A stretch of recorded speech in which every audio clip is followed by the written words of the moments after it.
Hello, this is Magnus here, and today I want to talk about color correction, color settings, how to have a flat profile on your camera, and why a flat profile is the best way to record if you want some creativity when it comes to post-editing color in your shoots. Now first, what is a flat profile? A flat profile on your camera is kind of a look on your camera to be able to increase the dynamic range, meaning you can bring in down a lot of bright colors, you could bring in some dark colors, and you can basically get a look on your camera that you can capture every detail that you want when you're filming. What do? I personally use a CineStyle profile from Technicolor on my DSLR cameras in order to accomplish this goal. Now, how do you do that? What settings do you do on your camera? Well, I'm going to show you on the computer exactly how to install that into a Canon DSLR. Now what I used, 6D, and I installed the settings on the actual 6D because I didn't have them installed. I installed it on the 5D Mark IV, but whatever Canon camera you're using, it'll probably be similar when it comes to the instructions. For other cameras, you can at least look at the color profile settings that I do on the 6D and copy that to your camera to see if you can actually get a flatter look and then be able to adjust it in post. Benefits that you have, you'll see when it actually comes to computer editing and when I'm doing that. So let's go to the computer and let's try to install the CineStyle settings on the Canon 6D. Here we go. Okay, here we are in the computer. I just did a quick Google search on flat profile download Canon for the flat profile, and this is what I use, the CineStyle from Technicolor. So click on this website once you do this Google search, or you can look at the URL at the top, and then right from here I clicked on the download link. From the download link, I just filled in some quick information, and then they send you an email after you pretty much fill out their request.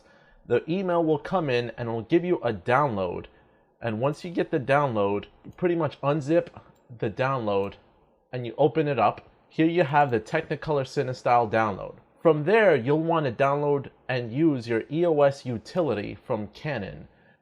The 6D is what's connected to my computer, and that's what I don't have with the CineStyle profile on purpose so that I can show you what it's like to install it for the first time. Once you've got the EOS utility app opened, click on camera settings. From camera settings, you click on register picture style file. Click that. Right away, you've got your user-defined picture styles up, and by default this has neutral selected, but I'm not going to select one of these. I'm going to actually go to this open file. Here we go, Technicolor CineStyle, and here's the .pf2 file from Technicolor. Now I'm going to click on open, and immediately it's going to have some default sharpness, contrast, saturation, and color tone settings. I'm going to click on OK. It'll take a moment, and now what it's doing is it's installing it on the camera.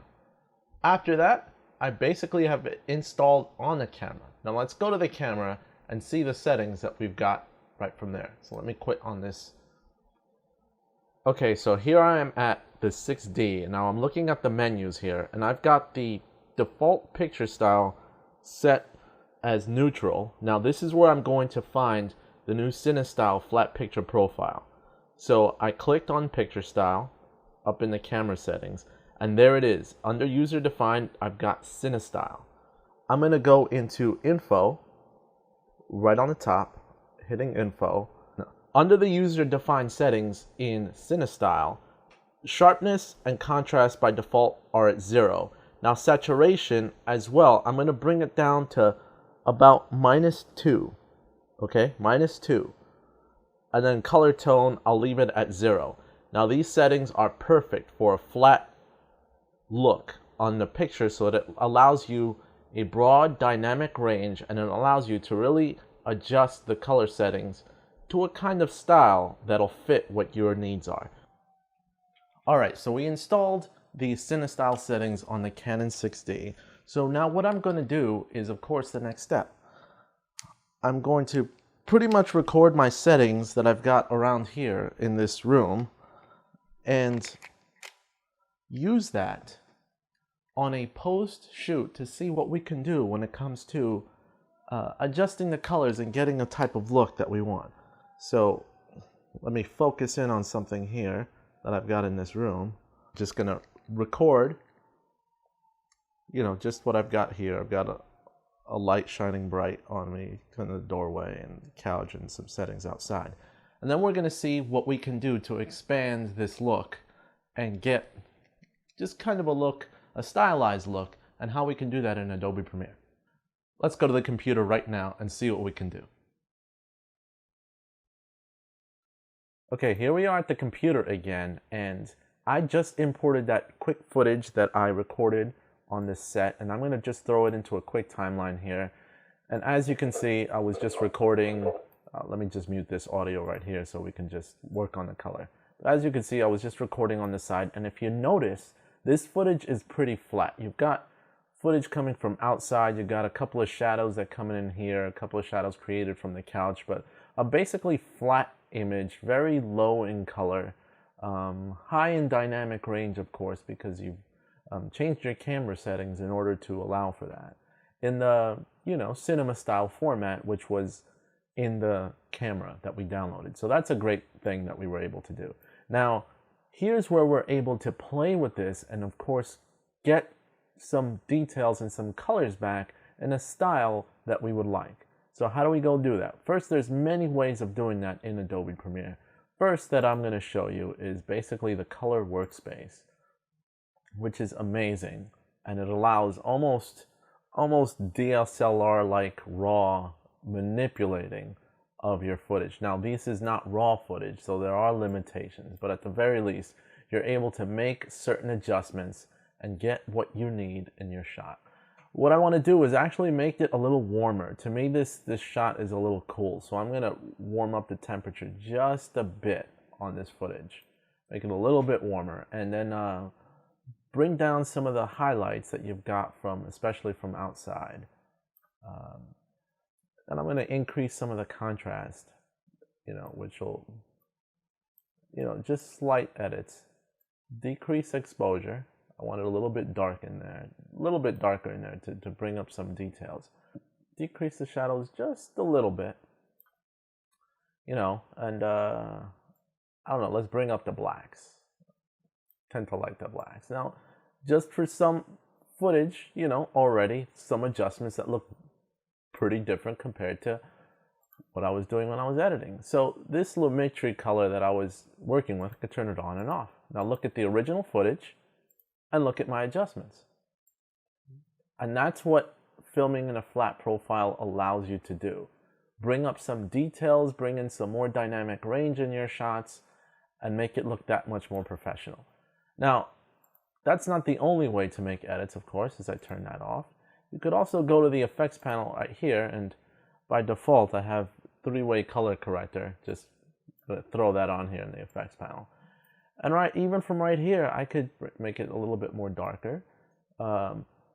Make my shadows a little warmer by pulling this. Midtones also warmer. I think the highlights I'll try to stick towards blue, but I've got some more of a yellow effect. But even boom, there you go. Even with this, original and color corrected. Original, color corrected.